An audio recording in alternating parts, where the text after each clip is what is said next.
society has gone in the direction of becoming addicted to pleasure, yes, or pleasure seeking. Where, from the Stoics' perspective, why did we even ever go down that road? Like, why did we leave wisdom and self-control, or did we never have it at all and we've always been trying to balance it? Yeah, I mean, I guess that's the big question is like, why do we take something that we like too far? Yeah. Right? So the Epicureans would say like, look, drinking is great, but if you have a hangover the next day, was it actually so great? And so, you know, if you push the pleasure too far, it becomes not pleasurable. But in the moment, that feels very far away, right? Like in the moment, you want the thing now.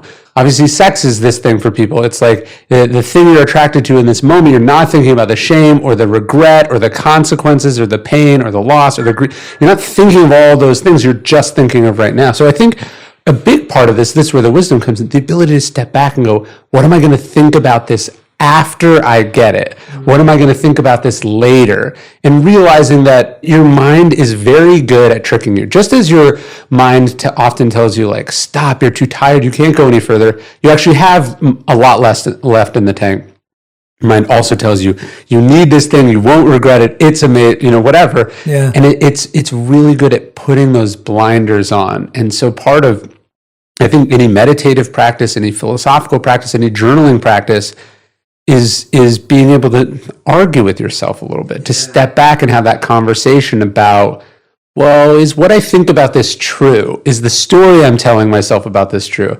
I think nowhere is this more important than for like ambitious people who have told themselves, I will be happy when I accomplish X, right? Like of all the things we need to be most disciplined about, ambition is one of them, because it tells you this lie that after I become a New York Times bestseller, after I make $1 million, after I get a gold medal, then I'll be good. My parents will be proud of me. I'll be happy. Then I can relax. And you have to have the perspective, the wisdom to go, was that ever been true ever in my life before? Has that ever been true in history? Yeah. And then go, oh, okay, no, I can't tell myself that lie. That doesn't mean you don't work really hard to do stuff, but you're not doing it under the false pretenses that it's going to be conditional to your happiness. Yeah, but there's a part of us that, and I love what you're saying, but there's a part of us that always believes that we are the exception. Yes. That we will know how to spend money better. Yeah. That we'll know how to have love in our life better. Like we won't be the one who fumbles off the edge of a cliff. Like we're smarter than all our friends, even if we don't say that. We're wiser than the people who came before us. And that's ego is the enemy. But of course, like that idea, I think, is what misleads us so much. Yes. Yeah. It's like, okay, you're on the medal stand, you've just won the gold medal, and you're not feeling happy for yourself. You're thinking, well, I could have done it faster. You're thinking, oh, I got to do it again, right? Even in that moment, you're not able to think, I'm doing it to myself right now, what I will be doing to myself in the future. And that's this sort of insidious thing. And you can understand why, from an evolutionary perspective, it drives the species forward. But you can also see the immense personal cost that it inflicts on us, because it never allows us to be present or content or happy with what we have in that moment. And so I think, again, people think discipline is I always push myself to do better, do more. Discipline can also be curbing that very impulse, right? Like ordinary people, when we're talking about discipline, what we're talking about is getting off your butt, working out, resisting eating candy and eating nutritious food instead. It's, managing your screen time. But I think for a lot of more disciplined people, or for people who have tasted the rewards of discipline, you have to learn how to be disciplined about discipline, which is maybe the highest level of the whole thing. Yeah, exactly. Now we've started talking about discipline as a tool to achieve daily or weekly, monthly, yearly tasks. But you're actually saying that we need to go back a bit. Like, how would you unpack that for how you're defining discipline there?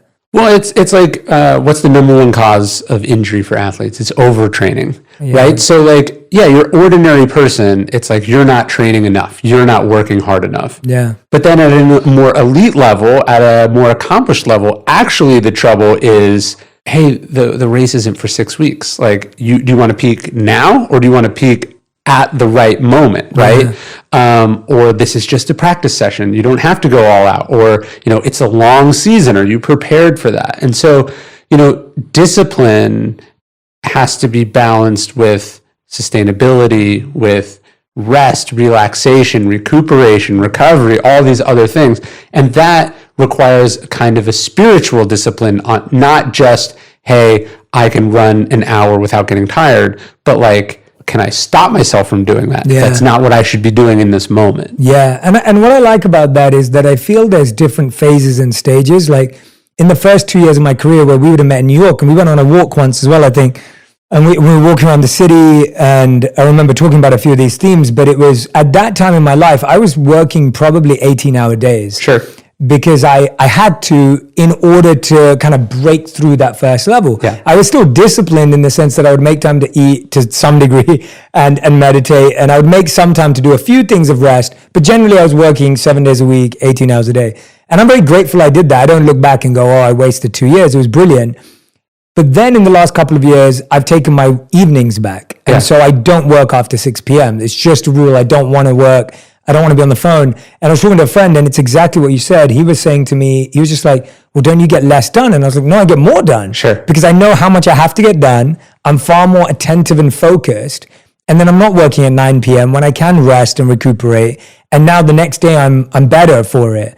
And so I hear that idea that is also a discipline. Yes. Although it could be seen as you being lazy in the evening. And I think it's the question of, well, is it easy for you to do that? Yes or no, right? It's hard. It's actually harder for you, I imagine, to say I'm stopping at 6 than it is to say I'm going to work all night till I fall asleep at my desk, right? Like, I could do that. Yeah, if my wife's not around, I could work every weekend and evening. And also, it's realizing that you have multiple things that you're trying to do simultaneously. So, yeah, sure, continuing to work 18-hour days may help you continue to advance in your career.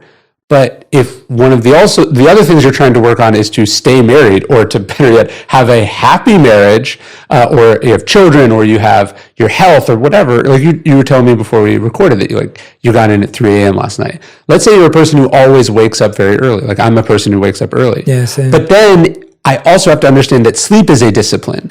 And so if some changes outside my control mean that I didn't go to bed to a certain time, the fact that I wake up at 5, that's a bad idea. And it actually requires, you wouldn't think that sleep discipline would be a thing, but in the military, they talk about that. Sleep discipline, you got to get your hours because you make bad decisions when you're not rested. And other people bear the consequences of those decisions. And so deciding, hey, I'm going to skip this thing that feels comfortable to me to do, that feels natural for me to do, that I feel like I'm letting some part of myself down by not doing. I actually have to be the bigger, more self-controlled person and say, in this moment, I'm not going to do that, right? And I think at the end of the day, self-discipline is the ability to have an emotion, an instinct, a feeling to do a thing, and then to catch yourself and go, is that actually the right thing to do, yes or no? And sometimes it is. Sometimes it's, hey, it's cold outside, and it's 5 a.m., and it's still dark, and I don't want to get up. But I have to get up because I've made these commitments, I'm behind, blah, blah, blah. Then other times it is to stay in bed, right? Just like, sometimes you feel that surge of temper coming on and you have to go, no, that's not a good, like it's always the ability to step back, put the emotion, the instinct, the opinion to the test. And I think you learn this in meditation. I think you learn this for Stoicism in the journaling of going like, here's the thing. And I can choose it or not. I can choose to identify it or not. It is not me. The Stoics have this word assent, right? Not like ascent up a mountain, but A-S-S-E-N-T. Do you assent to the feeling or not? Do you agree to it, rubber stamp it, approve it, go along with it or not? Do you subscribe? Yeah. Yeah, that's what discipline is about. What do you assent to and what do you not assent to? Yeah, I wonder, I want to go over a tangent. I want to come back to that because I actually really like that point. But a few words ago, there was something that you sparked for me. Sometimes I feel like with work, it's doable. Sometimes with even our partner, with friends, it's possible to say no, to be disciplined. I find like, and I want to ask you this from your perspective, what about a sense of dad guilt? Like we talk a lot about mom guilt, and if I was speaking to mom, I'd ask about mom guilt in this scenario. But from a dad guilt point of view, like you're a dad, and I see you wanting to be a good dad, and you're very involved with your kids, but at the same time you're a writer and you're in a bookstore and you're doing activist work. Like there's so many things that you do. Do you ever feel like that's like the hardest place where discipline? Because it's like, even if a dad comes home at 3 a.m. and the kid wants him at 4 a.m., like, does the dad stay up? Like, what does the dad do? How does it work? Well, it's so insidious. What we do is we go like, I'm doing this for my family, right? And it's like, are you? Or are you doing it for you? Are you doing it for the money? How can you be doing it for your family if you don't see those people as a result of what you're doing? Someone told me many years ago, they said, love is spelled Time. And I think about that all the time. I mean, obviously, I always have things that take me away more than I would like them to be. And I suppose I could do nothing, but that would also leave me unfulfilled. That would not be me setting the example I want to set for my kids. But at the end of the day, realizing that everything I say yes to also means saying no to someone or something else. And in some ways, I try to use that dad guilt a little constructively. I try to go, okay, this person's asking me to do this thing, or this person's offering me money to do this thing, or this is some cool opportunity. They want me to go heli skiing in British Columbia or something. And I go, I don't want to say no to this cool opportunity. I don't want to miss this memory. I don't want to hurt this person's feelings. Then I go, but I am hurting a person's feelings. I am saying no to a memory. Like I am taking something away from someone. And that person is a 5-year-old. And they're going to feel it far more deeply. Someone else will take my spot on that plane to British Columbia. No one will spend that time with my kids. And so I try to use that guilt constructively in the sense that I'm reminding myself always that saying yes to one thing means saying no to something else, and that conversely saying no means saying yes, right? And that I always, as much as I can, I want to be saying yes to the things that actually matter to me, and I want to be putting my money where my mouth is. It's like if someone looked at your calendar, you say you put your family first, you say family is important, blah blah blah. But then if I looked at your calendar, what would it show, right? If there was a custody hearing, or, if you were being investigated, if you were being audited, what would the receipts show? Do you actually value them? Do you put them first? And like, it should be pretty obvious whether that's true or not. Yeah, no, I have an exercise in Think Like a Monk where I ask people to do their time audit for the week. And it's literally that, where it's like, and it's against your values because someone's values may be different, but the idea that your bank statement and your schedule show your values more than what you say. Yes. Right? The words that come out of our mouth are not actually our values. They're our aspirations. Yeah. Those are the values you wish you had. But the values that actually go, what do you spend your money on and what do you spend your time on? Like, that's far more what your real values are. Yeah, I think about that. I saw this interview with Jimmy Carter many years ago, and he has this sort of crisis of faith, and he goes like, if I was put on trial for being a Christian, would I be convicted? Right? So it's not what you say, not what you think, not what you wish, but like, what do the actions show? And I think about that with Marcus Aurelius, who I write a lot about, the Stoic emperor. Like, he never identifies explicitly as a Stoic. And one of his translators says, he never even says the word Stoicism like in his writings, but he's considered this philosopher emperor, and he probably still would have been even if his writings had never survived, because the deeds are there. There's a Latin expression, acta non verba, like deeds, not words. And so you have to always think, not what do I write about, what do I think about, what do I want to be true, but what do the actions show? And no one is perfect, and I think anyone auditing themselves there's going to be some disappointments. But you want like the big statements of priority to be there. And to go back to the idea of guilt, when you're looking at it, you shouldn't like whip yourself and feel, but you should be like, okay, this is not painting the picture that I want to paint. And that you're lucky enough in that moment to catch it now, not when you're 80, not on your deathbed. You've caught it now. And so what changes are you going to make to get closer between the ideal and the reality? Yeah, absolutely. And something that's interesting that's coming out from me here is that pretty much everything we do every day can be defined by thinking, feeling, and doing. But I think we're living at a time where we're stuck in the feeling generation. So we do things because we want to feel a certain way, but then when we feel things, we don't know what to do with it. So I'll give an example of what I mean by that. If we feel guilt, most of us don't know how to shift from that feeling into thinking and doing something different in order to not feel that guilt again. Yes. And if we want to feel happy, we just try and feel happy, not realizing that you have to change your thoughts and what you do in order to feel happiness or whatever it may be. What I'm trying to get at there is like, that to me sounds like a discipline too. Like, but we've gone so into feeling because I think for so long, thinking and doing were the only things talked about, and we didn't feel enough. I think realizing that almost all the things you want in life are accidental byproducts of habits, processes, systems, routines, right? So Viktor Frankl famously said that happiness can't be pursued, it must ensue. It's the result of getting those big things right. And then you just feel this kind of feeling of happiness as a byproduct. You don't, as you said, you don't go, today I must feel happy, right? It's the result of having meaning and purpose and taking the right actions. And so people sometimes look at the books that I've written and they're like, how did you publish so many books? And it's like, publishing is not what I think about. I think about writing. I wake up every day and write, and the accidental byproduct of that is the publishing, right?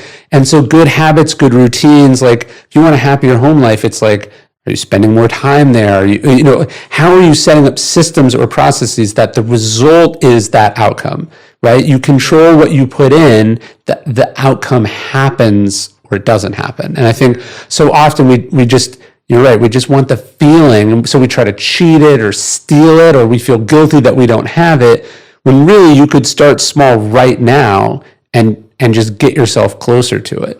What do you think is the best discipline you've built, like over time? Like, is it writing? Obviously that would be the obvious one, but is there another one that you think underpins that success? Like, is there a discipline you've worked on the longest? Well, I think writing is such a sedentary sort of intellectual, cerebral thing that I try to balance it out with like a physical practice. So I try to do something hard every single day, running, swimming, biking. I do a walk once a day. Like I do something hard every day.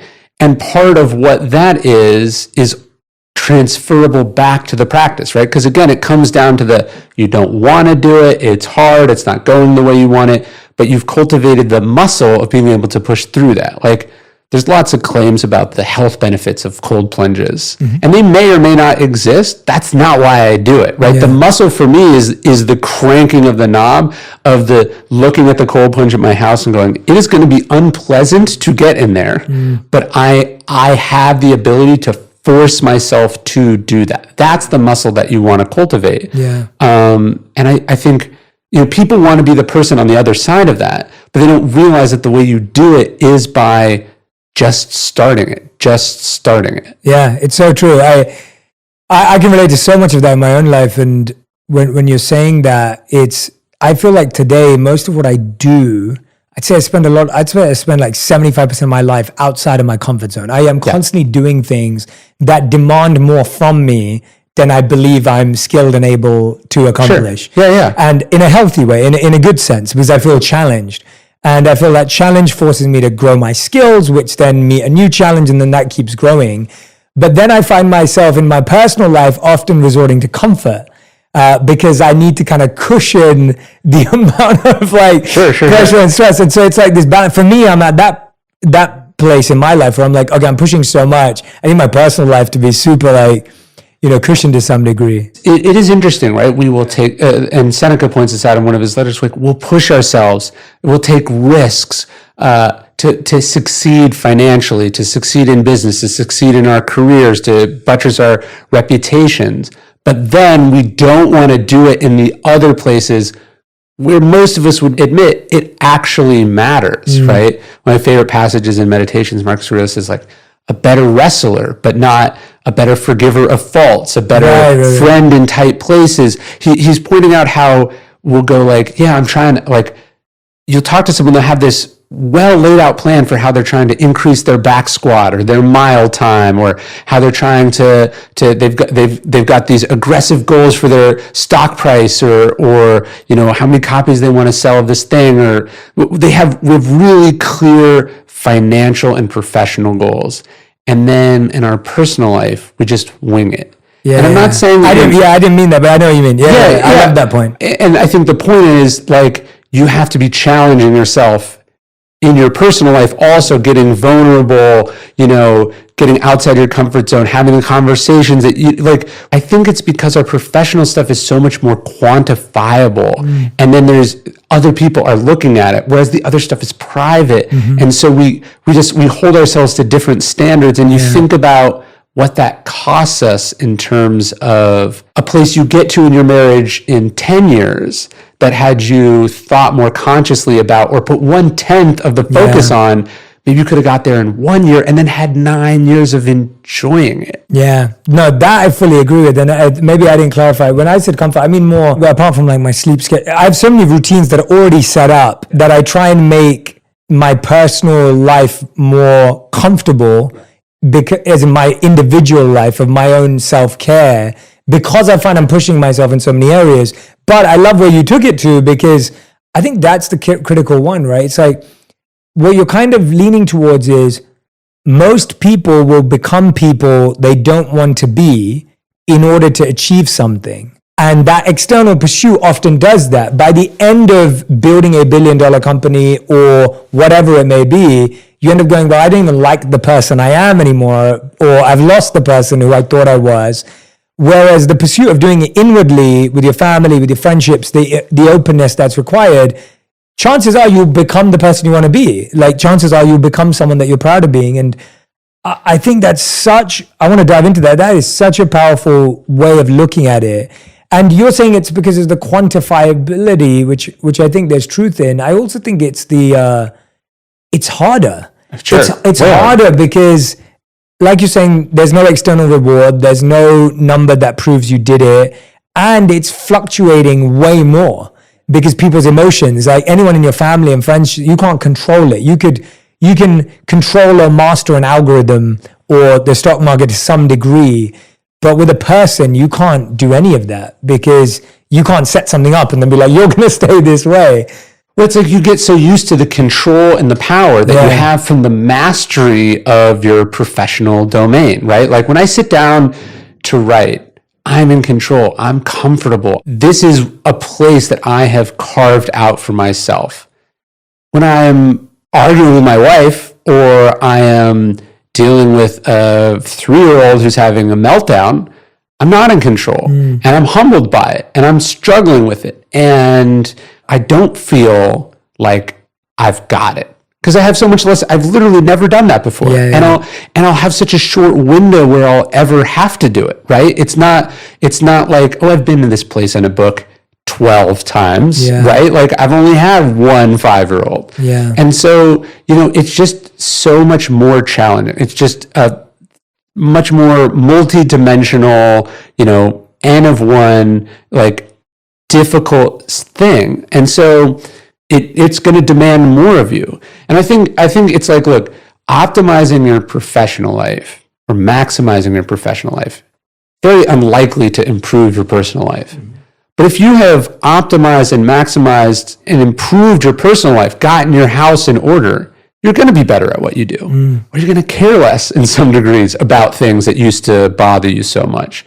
And so which one are you going to focus on, right? Because you can be a titan in your industry and then be a total amateur at home, right? And I think I'm going to go where it's easy. And that's the thing. I think discipline often gets applied to the titan in the industry, not the amateur at home. Yeah. And that's how we think about discipline. We think about discipline as what can I achieve through this? In an external sense.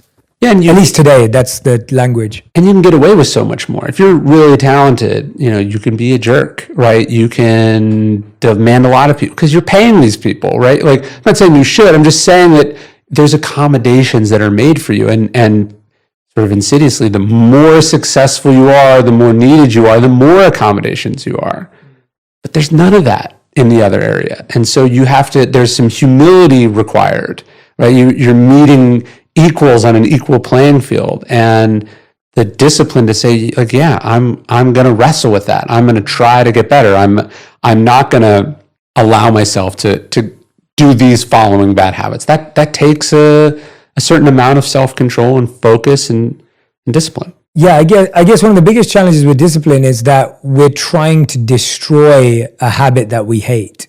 Like there's this idea that it just has to break and go, right? If you have a habit that you don't like about yourself, whatever that may be, it's like you're just, or at least I found when I'm coaching clients and working with people, is that they have this like bitter feeling towards this thing that they have. Yeah. And they want it to go at all costs. But that almost makes you hold on to it harder. Like that makes you grip onto it and wrestle with it more. And I remember when I lived in India, a lot of the time, the analogy that was given or the metaphor that was given to meditate on, because we'd see it all the time, was like snake skin. And the idea was that when snakes shed their skin, they just slither out. They don't one day just go, I mean, they don't even have, it's not like the Hulk. They're not like the Hulk where it's like, snakes just slither out and then their skin gets left behind and then they'll grow more. And so the idea that it's such a natural, organic process of if you just slither, if you just move forward, you naturally shed. I want to get your thoughts. That's the beauty of process, right? You don't sit down and go, I have to do this right now. What do I have to do today? What are the small steps? And you get great by minor improvements compounded on top of each other day in and day out, showing up day in and day out. And that's the same. Hey, we were fighting like crazy 6 months ago and now things are awesome. Why is that? Because they made a change and you made a change and you made a response and it changed in response to their change and it compounded and now you're here. That work can fall away at any moment. You have to rebuild it. But I think, the Buddhists talk about willful will, like almost the more intentional you are about it. That's the irony too, is we're talking about how, being intentional in your professional life often pays off. Being intentional, having clear expectations, wants, desires in your personal life is harder because it depends on other people, people who are not like you, people who did not sign up for that. And I think one of the things you learn having kids and then also being married is that like assent in that same sense of like acquiescing to things, adjusting to things. Like I'm a routine person. Kids don't care about your routine. They fall asleep when they fell asleep. And you have to adjust. Like you're no longer the center of the universe. And that is such an important thing that you have to figure out and adjust and accommodate towards.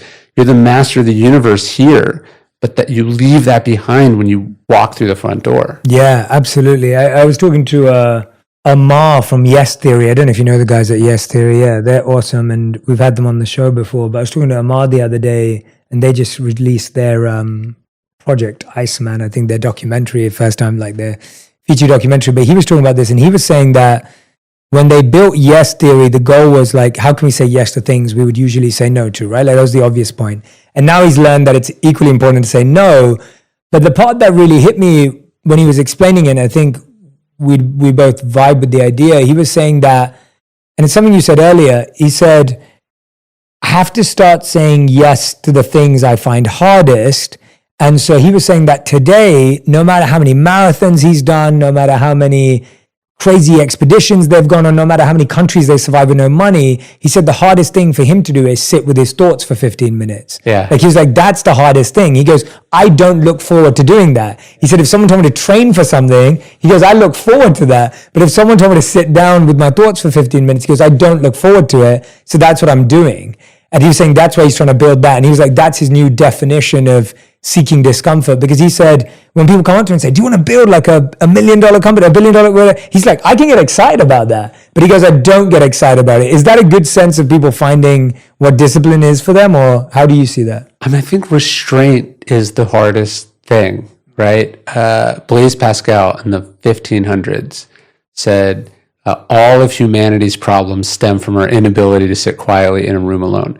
It was hard 500 years ago.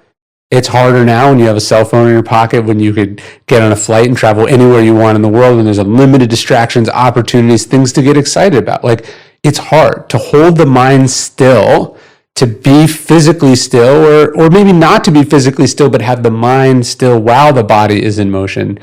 This requires like so much discipline, so much self-control, so much self-awareness, right? Even to understand that it's hard for you, that it's something that you are naturally averse to or avoid is a step in that journey to getting better at it. Because a lot of people are just doing, and they're not even aware they're running away from something. They're not even aware that it makes them uncomfortable to be still.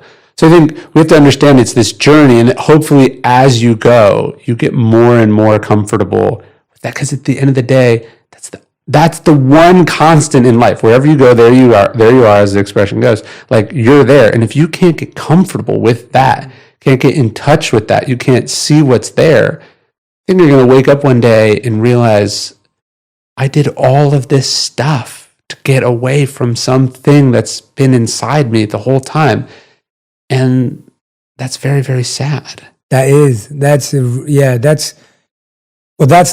inconvenient truth of it, right? Like, that's the hard part, that you chased pleasure for so long that you completely missed what was already there. But I think, is it that we don't, what is your take from studying it? Like, is it that we don't know the benefits enough? Is it that we don't like processes enough? Is it that we're just addicted and there isn't because I look at, and I do think looking at very daily habit changes is the easiest way to build the muscle to go, I can do this. So I always give the example of when I met my wife, I was addicted to sugar. Like, I genuinely was, and I didn't even know it. I had a Sprite and a chocolate bar every day without thinking about it. It's how I got to college. It was life. When I was a monk, I didn't have either of those things, but that was more of a suppression, and there was lots of other interesting things to do, or I didn't need that kind of energy. When I came back, I like the convict who's sober in prison. Yeah, exactly. You don't have access to exactly. it. I didn't have access to it, and I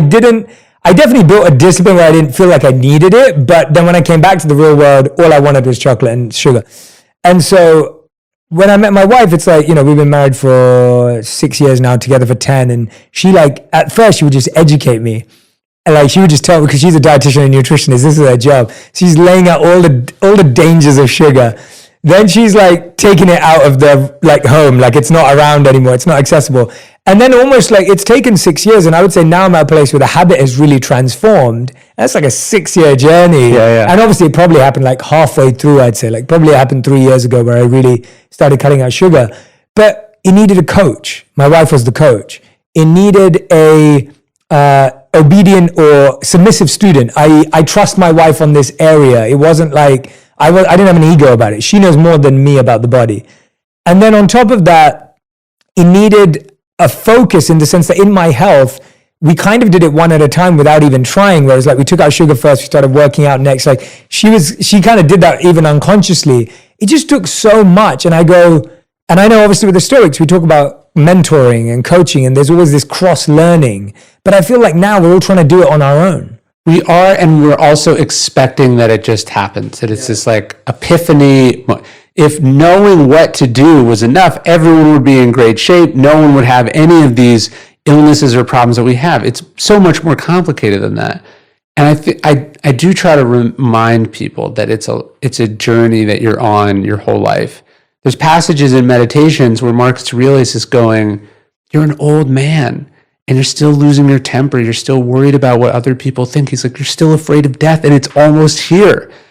And realizing that if the wisest people in the world struggled their whole life with this thing, the idea that you, who were lucky enough to hear about it in your 20s or 30s or 40s, that you're just going to get it, it's naive, and it's also unfair to yourself. The question is, are you getting better at it as you go, right? Seneca says, how do I know I'm making progress? And my philosophy says, I've begun to become a better friend to myself. So discipline is not just squeezing blood from the stone. It's not just whipping yourself. It's hiring a coach. It's, setting reachable goals as you go. It's stepping back and giving yourself credit and saying, look how far we've come, man. Like, we're doing great, right? It's not just this sort of like in your face, like, how are you not there yetness, right? It's a journey, and you're not supposed to really ever get there. That it's like the horizon. It's always a little bit further away. And so, I think when we hear discipline, I think we think of like the Marine drill sergeant. Yeah. And it's this kind of transformative, you didn't have discipline and now you do. We should also think about it that like having a discipline, it is a thing you do your whole life, and realizing that that's how we should measure this progress. I think though that that's what we're banging our head against, is that the mind has been so far removed from the idea that things take time, that patience is required, that one step at a time. Like we hear those things all the time, but there's literally nothing we do in our lives that requires us to move one step at a time anymore. Like it just doesn't work. And we know these examples, like whether you're ordering food to your house or whether you're getting this delivered or whether you jump into an Uber or Lyft. We know that. But I found it really interesting recently. Like I just went through a double hernia surgery, and it's not life-threatening and it's meant to be routine, but it's far worse than the doctors make it out to be. And the journey back to feeling like I can operate normally, it's been 2 months now, and I'd say I'm 75% there. I would say that the first 4 weeks were like learning how to walk again. Yeah. And I have never, ever moved that slow in life in a good way.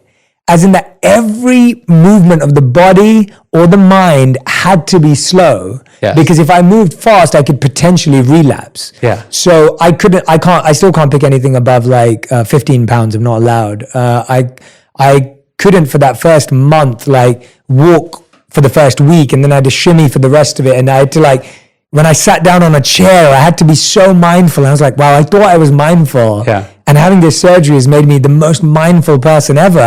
I've never eaten that slow because the digestion was harder and there was pain in this area. And so it was the first time in a long time I felt that present. And I consider myself to be a present person. I think at the root of it is this illusion we have that we're in control, right? That we're deciding how things go. And then we have an injury or a problem or something that disrupts it, and we are rudely but also kindly reminded how little control we have. I remember I moved across the country. I was writing my first book.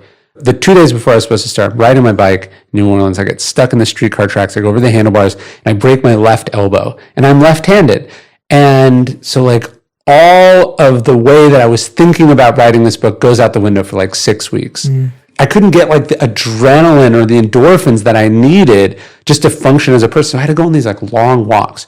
So, I get the news and it's like, okay, I'm not going to be able to work or think for like 6 weeks. This is a total dead loss for me. But then I started taking these walks, like hour, 2 hour, 3 hour walks just around. And what do you know? I start writing the book in my head on these walks. If I had gotten things the way I wanted them to go, it would have been far less advantageous to me than me having to respond to the way they did end up going. So at the core of Stoicism is this idea that we don't control what happens, we control how we respond to what happens. It seems like it's this curse, this human frailty or weakness that like we're not in control. But our superpower is our ability to respond to that, to find good in it, to be made better for it. And you go through this thing and you realize, oh, this is an opportunity to practice all of the things that I ordinarily take for granted, I assume I have. There's this one Japanese Zen master, actually the Zen master from Zen and the Art of Archery. And he's at the end of his life, he's dying, and he goes to like urinate in the snow, and it's red. He's like bleeding. He's dying, and the students are alarmed. He goes, this too is practice. All of these things that we experience that we didn't want or we thought they should go a different way, they're actually the opportunity to practice the way, or the logos, as the Stoics would call it, in the way it's actually meant to do. If we choose to be present, recognize it, and take that opportunity instead of fighting it or resenting it or wishing it were otherwise. Even I love that point that you mentioned, that even that was practice. Yeah. That is beautiful. Like that's magical. Like that idea that even in that worst scenario at the end of all of it was still practice. And if we could only wrap our hand around that, because I think we still think of practice and performing, practice and arrival, practice in the end. We still see it as separate. And there is nothing that's separate. Like that tree outside that's huge is still growing and being nourished. It's just you don't see it anymore. Yeah. And sometimes what I do with clients is I'll give everyone a seed and I'll ask them to plant it and take care of it. And that's like an old way of just learning growth, because it's so painful to be watering something every day and not seeing it grow, only to realize it is growing. Or I remember something they gave us in the monastery was like, they gave us this rope. It was like this really old rope, and it was already tied, and we were asked to untie it. And it's like most of us spent the whole of the first day we got it trying to untie it and failing. Yeah. Only by like day 21 to realize all we had to do was pull it a little bit every day, and hopefully it would unravel, because it was so tight. And so even if you sat there all day, you'd go mental and you wouldn't achieve anything else. Right. Yeah. It's the willful will, right? Yeah. It's like wanting it a certain way, needing it a certain way, trying to force it, as opposed to stepping back and letting it be what it is. It's like the way our mind works. Whatever is happening now, you will look back on sometime in the future as formative to who you become, right? And yet in this moment, all we're doing is trying to make it something other than it is, right? Like we will look back on COVID and see the good in it, the lessons that came from it, the reminders it gave us, the weird experiences we had, the connections, all of that. We'll look at that. But in that moment, all we're thinking about is when this will be over, whose fault it is, what it's cost us, right? Freud says in retrospect, the struggle will strike you as most beautiful. But it's such a shame, so unnecessary to deprive yourself of understanding the beauty of it now. Certainly perspective adds to it, it allows you to see it differently. But what if you could just not feel guilty, worried, anxious, resentful?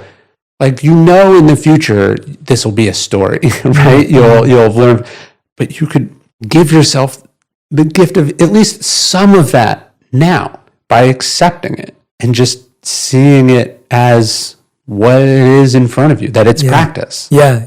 And the challenge, I guess, is that because we've not had an experience, maybe in our early childhood or in our teens, where we saw that, where it was like we went through a difficulty, we built discipline, and we got over it, or we learned from it, as you're saying. I find that a lot of people have experienced difficulty, but then they were given comfort or shelter, or the difficulty was somehow removed or left. So you never got the opportunity to build the discipline muscle, if that makes sense. Like my wife will have to talk about, like, for her, if she went through a difficulty, like her parents would come and save the day. Yeah. Right? Someone would swoop in and solve the issue. Her sister would do her homework for her. And so as that happened more and more and more, it created this behavior of someone will save the day, that I don't need to build a discipline around this. Obviously, saving is coming from a good place. The other thing we do is we tell, it's so bad that happened to you. I'm so sorry. You're this victim, right? Like the first year of COVID, they would describe for kids that this was like a lost year.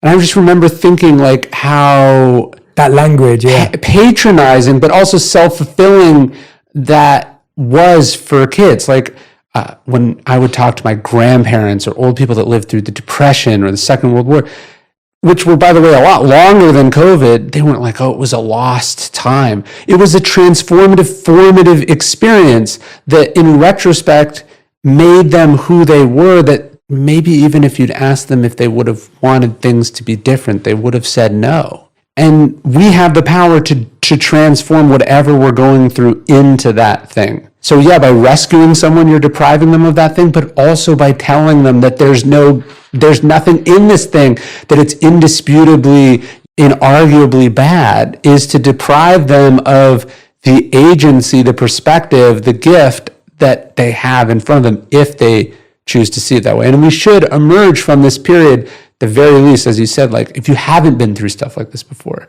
where you just lived through an event of historic proportions, like you just lived through an event that your kids and your grandchildren, future generations will marvel at, and you emerged unscathed, maybe even improved in some ways. Like you should emerge from this with a real sense of what you're capable of enduring and surviving and adjusting towards. And that should give you a lot of confidence as you wake up and you experience things that are so microscopic compared to that thing. Yeah. Right? And you should feel armed with a certain set of weapons or tools that maybe you didn't have before. Like you've been knocked around and you didn't get knocked down. That's powerful. Yeah, absolutely. And in my own little way, it's like while I was going through my surgery, it was exactly that, where it's like, I can either sit here and think this is the worst, because it did feel like the worst for someone who's active, always on planes and always traveling, always working, to be completely off. And it wasn't even restful because it was painful. Like, it wasn't restful time. Everyone's like, we didn't work for a month. It must have been amazing. I was like, well, no, I was in pain. Yeah. But the idea that my mind at the time was like, this is the worst. I hate this. And when's it going to be over, right? Which is the same as COVID, which is the same as anything. Like, those are the three thoughts that go through our head pretty much, whether it's surgery, COVID, or anything else that's going on. And having to reframe those thoughts in the moment made it become a really beautiful process at the time. And now a sense of gratitude for it having moved on. But that's what I'm hearing from you, is like, you will reflect, well, hopefully you reflect afterwards, but there is a bit of reconfiguration that has to happen at the time. Yeah, there's a story about Phil Jackson when he's a coach of the Lakers. He gets this back surgery, super bad back surgery, and he can't stand on the sideline. He has to sit in a chair. And the way they had him sit, it's like a row back. And so suddenly all the things that he's comfortable with as a coach are not possible. He's not able to pace the sidelines, get up in people's faces, intervene, direct people. He just has to sit back and he has to watch. It's like the antithesis of his coaching style.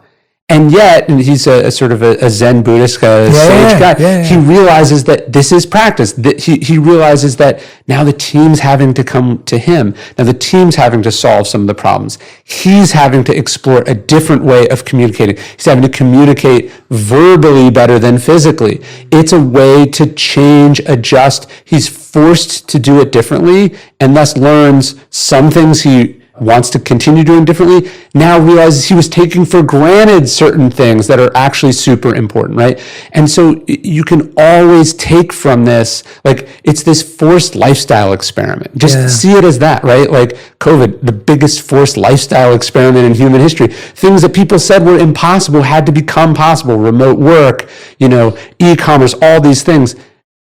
And then you want to throw that away by saying, I can't wait for things to go back to normal. Right? It's like normal is what caused this, right? Normal was you before you learned the things that you learned in that intervening time. And for COVID, for Phil Jackson's back surgery, insert whatever disruptive event you're undergoing in your life. Yeah. You don't want things to go back to how they were. You want them to go to a new place where you have the old perspective and the new perspective fused into something new. When Marcus Aurelius says the impediment to action advances action, what stands in the way becomes the way, the Zen expression is the obstacle is the path. Same east-west coming to the same idea. It's like this thing has opportunities inside it to make you better should you choose to accept them. Yeah. And that's what I like. It's not the simplistic idea of, and I'm always trying to address this, it's not the simplistic idea of look for the positive in the negative, right? Like, that's not what we're saying here. This isn't the idea of like, oh, there's a beautiful side to this. That's not the point. Let's get into that a bit, because I feel like people kind of simplify and go, oh no, we'll just look for the silver lining, which is not what we're saying. Well, do you know the Stockdale paradox? No, tell me. So James Stockdale, he studies Stoic philosophy, and then he's shot down over Vietnam. He's taken prisoner. It's been 7 years, horribly tortured in this Vietnamese prison camp. Afterwards, he's speaking to Jim Collins, who writes Good to Great. Yeah, Good to Great. Yeah. And he formulates what becomes known as the Stockdale paradox. Jim Collins says, who has the worst trouble in the prison camp? And Stockdale says, oh, that's easy. The optimists, right? The people who thought, I'm going to be out by Christmas. I'm going to be out by the spring. This isn't going to be hard. When Stockdale's parachuting into this camp, he says, I am leaving the world of technology and entering the world of Epictetus. He says, it's going to be 7 years at least. But he said the first step is I had to unflinchingly accept the reality of my situation, which is that I might not get out, which is that I'm probably going to be tortured, which is that I'm not in control, which is that there's so much unknown pain and suffering ahead. I have to accept that. This is not going to be fun. This is not going to be easy. He says, but simultaneously, I said to myself, if I get out, I want to have transformed this into something that, in retrospect, I would not have traded away. That's the paradox of what we're talking about. Stuff happens, life gets in the way, you lose someone, your company goes bankrupt, the market shifts, a natural disaster, your life can get flipped upside down at a moment's notice. You have to unflinchingly accept the reality of that situation, the unfairness, the unexpectedness of it, your blamelessness or your blameworthiness for it. And then simultaneously go, okay, I'm not saying this is wonderful, that I'm glad it happened, but I can make choices now that derive positive benefits from this, that make me better for having gone through this. I was at the beginning of the pandemic in the middle of opening this bookstore. I'd sunk my life savings into opening this bookstore that by the time it was ready, it was impossible to open. It was looking like this enormous failure, mistake, like albatross around my neck. And I wrote this note card to myself, and I have a picture of it because I wrote it to myself. I was thinking about it every day, and I took the picture in front of the bookstore. And I just wrote to myself, I said, 2020 is a test. Will it make you a better person or a worse one? Right? I have no idea whether the bookstore will work. I have no idea where things are going. I have no idea what life is going to look like. What I control inside that is I emerge from it a better person, right? More community-minded, a better spouse, a better thinker, a better writer, more patient, more self-aware. Those are the things I control within it. And so when we say the obstacle is the way, we're not like, oh, it's great this terrible thing happened to me. But you're saying what I took from this terrible thing, or maybe you're trying to strip the labels altogether, but you're saying what I took from this was positive I made from it. That's the paradoxical. Yeah, that's a great breakdown. I'm so glad you went into that because, I've heard the example in the same way of when there were soldiers who said, we'll be home by Christmas. Yeah. Their hope was shattered because they weren't home by Christmas. And whereas the people who said, we'll figure out a way to get home, and if we get home, we'll see our family, and that person was more likely to be able to deal with the fact that it didn't happen by this time. And I think that's become our obsession with controlling time. Yeah. Is partly where that comes from, where it's like, we want this done by this time. Yeah. And then whether it's positive or difficult, when it doesn't happen, we're completely demoralized, right? Like it's almost like it's all over just because it didn't happen by an arbitrary date. Well, you're setting yourself up for disappointment or frustration or resentment or despair by attaching to an outcome that's not yours. If you get lucky, sure, you'll feel wonderful.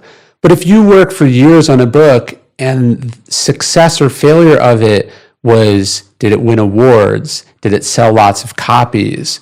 Did your parents read it? Those are things that are not in your control. But if it was, I understand this better than when I started. I am more confident than I was when I started. Like I said something, I got on the page what I thought only in my head at the beginning, right? Like when you move the outcome or the goal to something that's up to you, you'll always win. And I think that's what wise people do. It's not that they're not ambitious. They are ambitious, but their ambition is things that are up to them. And so when Marcus is saying better wrestler as opposed to better philosopher, better friend, whatever, he's shifting from like this external societal driven thing to this internal thing that he controls, that he gets to judge the success or failure on. And it's not so quantifiable either. It's something deeper, more human, more connected. And so as you shift that, not only do I actually think you do better work, but you are increasing your chances of feeling good about yourself at the end of that. Yeah. And I think the challenge, Ryan, though, is that today we want both, right? We want the feeling of, I did something that was true to me and it resonated with a lot of people or whatever that means, right? Like, and I feel like that's where everyone kind of gets stuck because it's like, especially when people watch people do what they love and it gets received well, it's like, oh, well, I want to do that too. Where do you think people go wrong in that journey? Because like, what are the mistakes we make on that path? Because I feel like that's pretty much where people are headed. Well, yeah, I mean, I think we're sometimes not honest with you. You're like, I want this album to be true to who I want to be, my artistic expression, blah, blah, blah. That's why you made all these sort of individualistic decisions. But deep down, you have this sort of secret lie which is that you're actually judging yourself on where it lands on the Billboard charts, right? Yeah. So that's the worst of both, right? Because you're not going, well, what do I need to do to be commercially successful? And I'm consistently judging myself on whether it was commercially successful or not. You've set yourself up for maximum disappointment. But if you can say, look, here, my goal is to do my absolute best. My goal here is to get to the truth of what I'm saying, to express what's true inside here. And that's what I'm going to focus on, and I'm not going to waste any time on these other things. I actually do think, I'm sure you found this, is that does make better work. It makes truer work. It makes more authentic work, more relatable work. It actually does make a better product, but only if you are fully and honestly and deeply committed to doing it. It can't be like, I'm making the charitable donation, I'm doing it anonymously, but I still hope everyone sees how wonderful I am. Yeah. You know what I mean? It's you can't have your cake and eat it too. Yes, exactly. And I think it goes back to what you were saying a few moments ago, where it's like, you have to accept the reality, which includes your own intention. Like, I know that I like creating things that are true to me, but are commercially successful. That is important to me, is a value of mine. And I'm okay with that. Yeah. Because I don't want to lie about those things to myself at all, because I enjoy the idea of creating thoughts and ideas that can affect lots of people. Like that is something that gives me a sense of feeling that I've understood an idea and been able to communicate it well enough. I guess what I'm saying is that it comes back to what you were saying at the beginning, that I don't set out to write a commercially successful book or launch something commercially. Like, that isn't what I set out to do. Set out to understand, articulate, communicate with myself, and write an incredible book. And then that leads to that. But at some part of that process, you have to think about the sharing of it. Yeah, of course. And I've learned a lot from you in this regard. Like, you're not helping yourself or your ideas by rejecting what makes them accessible or shareable, or turning your nose up at this tool or that tool. Like, look, like when I want to learn about an idea, I want to read long form books about it. That's the medium that I'm comfortable in. I don't think TikTok, but millions of people do think TikTok or Instagram. And to turn your nose up or close your heart off to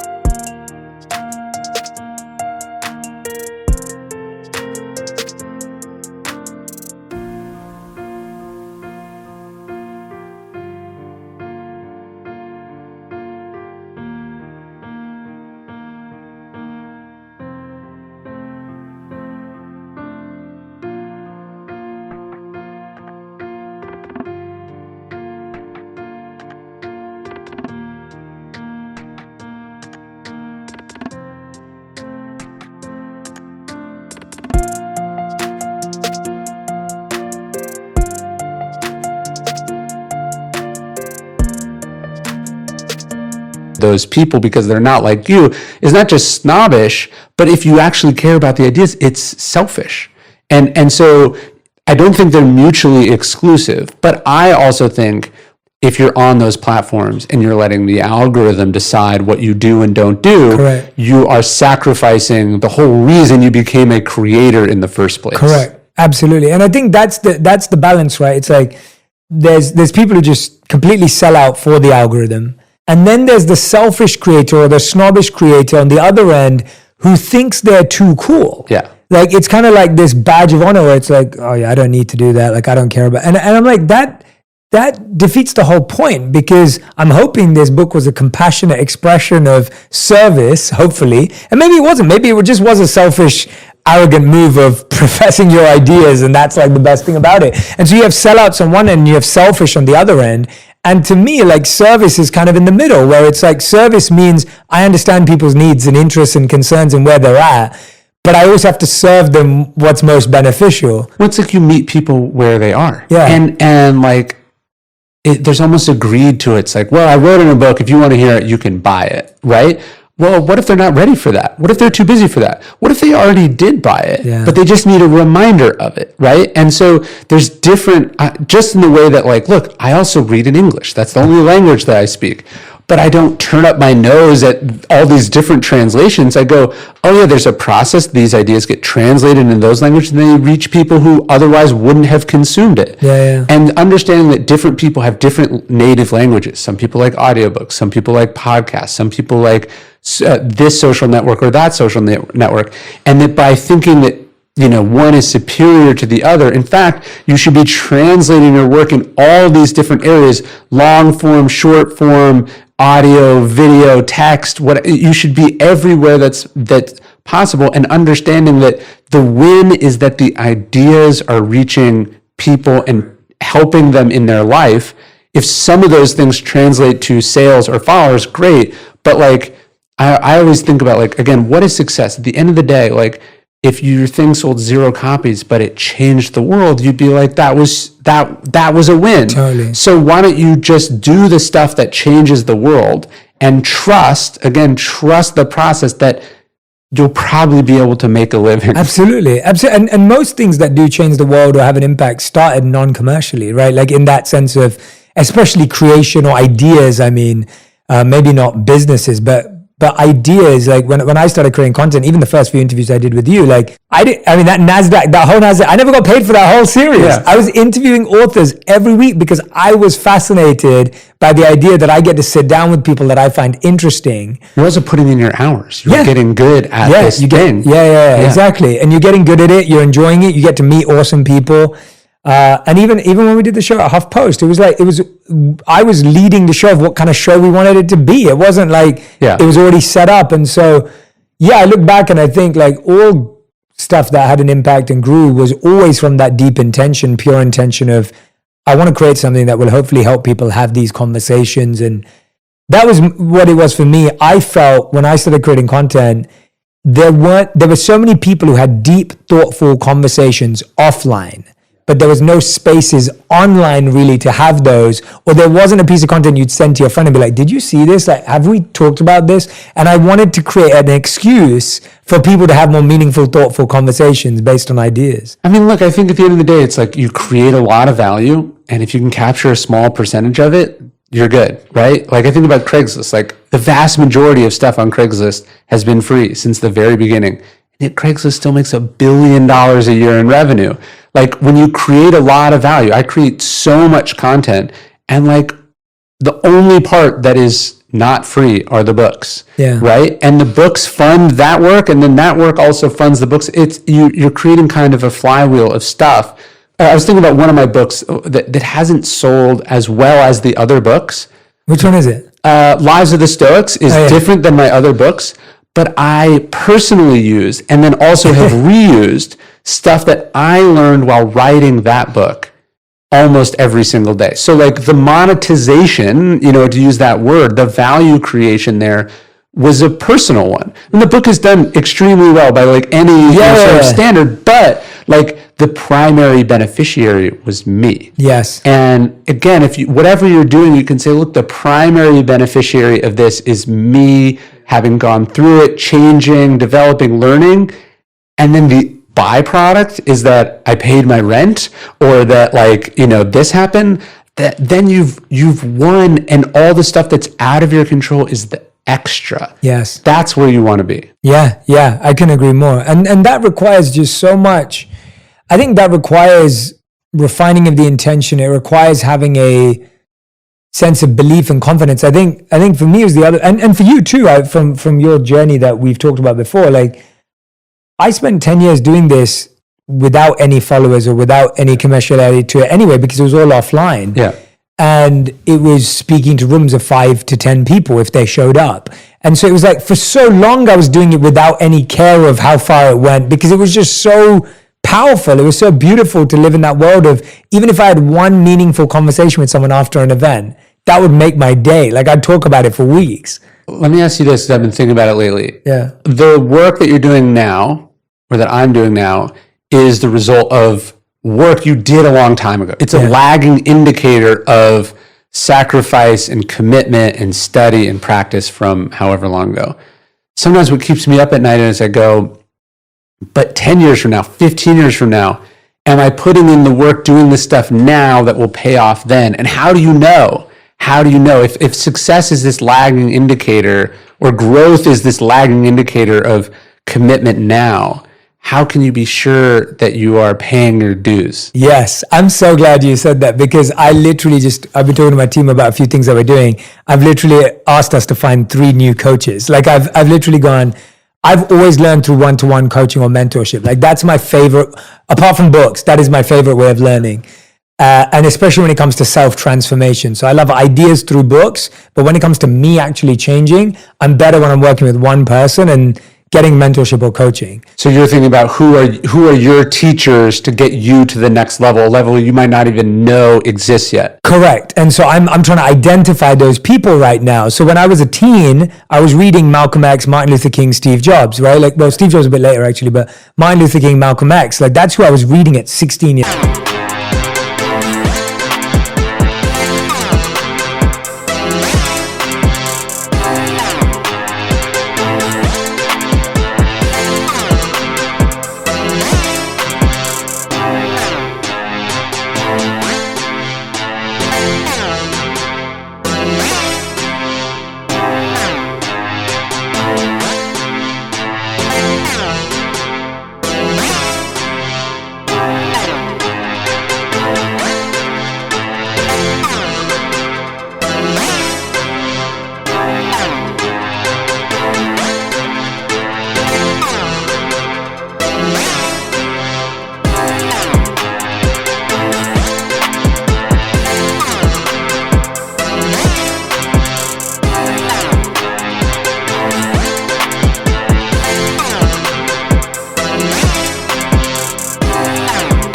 Years old. Sure. They were hugely formative in my ideology in so many ways.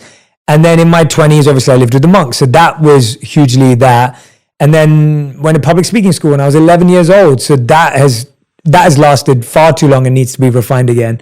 And so, yeah, I completely agree with you. I look at all the skills I have today and I go, where do they need to be refined? Yeah. And then I look at, well, what are the things I'm missing out on because I'm not exposing myself. Now, I do think that I do find having the podcast very fortunate because I do get to sit down with a lot of people that I seek mentorship from in an informal sense. And then I can be like, oh, well, I'm really going to do a deep dive on that person's book. Or like Gabor Mate was just on. Yeah. He's amazing. Like, you know, and people have known about him for a long, long time. This was the first time I interviewed him, but I'm like now doing a backwards reading of all of his books. Sure. And so I love that, you know? Yeah. It's like, what rabbit holes are you falling down? What sort of new, it's like a great athlete. It's like, well, what am I adding to my game this off season? Totally. And like, how do you not get complacent and coast? Because you could be coasting for a long time and not realize that your skills or your speed is slowly decreasing before, and then it's too late. Yeah, that's such a good point. And I think the thing that hit me there, what you just said, is just,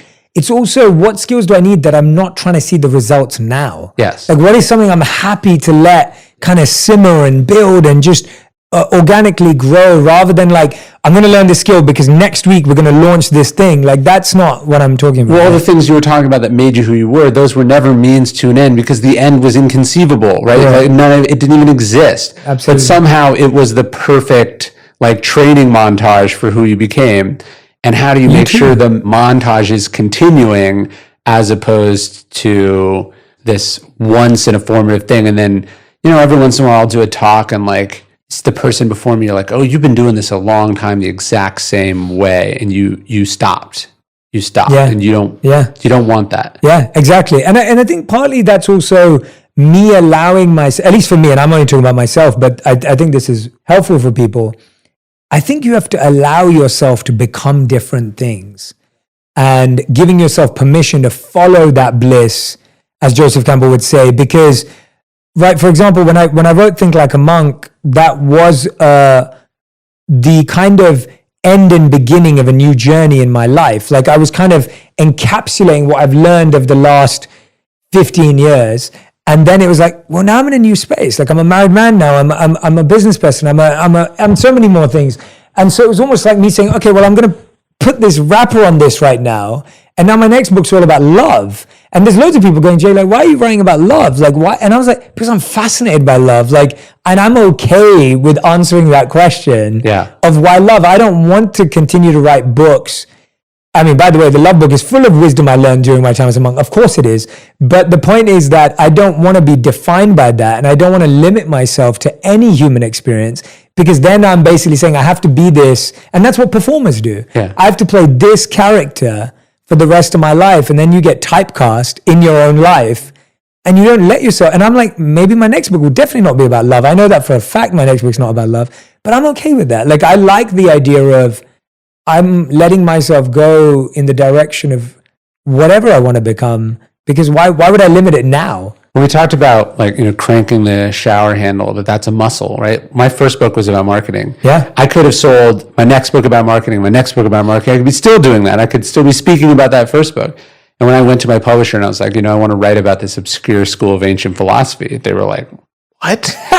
They were like, how's half sound? Like, give me half what I got from my first book. But that's that muscle. I was like, I don't care. This is what I want to do. Yeah. And so when you cultivate the ability to do that hard thing, the challenging thing, the different thing, the investing in, like, being bad at something to get good at something. You think about Tiger Woods, he's changed his swing 3 or 4 times from the ground up. That's the real muscle that prevents you from sort of ossifying or declining. It's the ability to go, like, just because I'm here doesn't mean I'm going to stay here.